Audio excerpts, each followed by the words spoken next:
In the sweltering summer of 1976, on the razor-s edge of the Korean Demilitarized Zone, the most heavily guarded border on Earth, a single tree nearly plunged the world into war.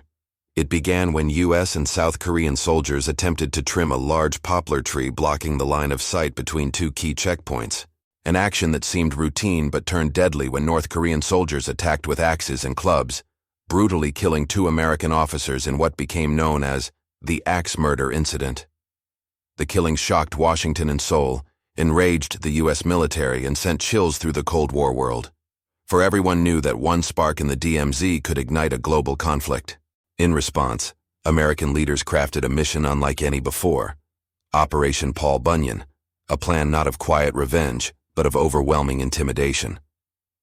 The goal was simple, yet dangerous: finish cutting down that very tree. But the way it was done would send a message to North Korea and the world that the United States would not be bullied. At dawn on August 21st, a convoy of engineers and trucks rolled directly into the joint security area, escorted by platoons of heavily armed soldiers. Overhead, UH-1 helicopters hovered with special forces on board, while Cobra attack helicopters prowled in the skies, their weapons locked on North Korean positions. Above them, the thunder of B-52 bombers echoed as they flew in formation, escorted by F-4 Phantom jets, while aircraft carriers waited offshore and artillery units along the border readied to unleash hell if a single shot was fired. The tension was suffocating.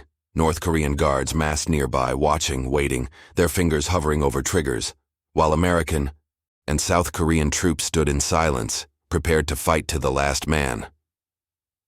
Then came the moment of truth. Engineers, under the gaze of hundreds of guns, pulled out their chainsaws and began to cut, the roar of the blades tearing through the still air.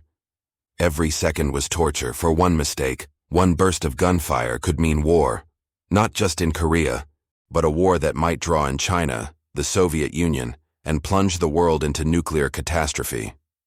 For 45 long minutes the world seemed frozen, hearts pounding, until at last the poplar tree, the cause of so much bloodshed, splintered and fell to the ground with a crash that echoed through the DMZ.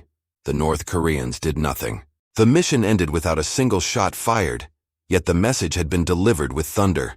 Overwhelming force, carefully controlled, had turned an act of violence into a silent standoff that the U.S. won without firing a bullet.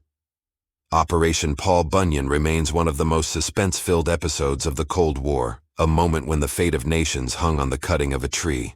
And the difference between peace and global disaster came down to sheer nerve discipline and the power of deterrence.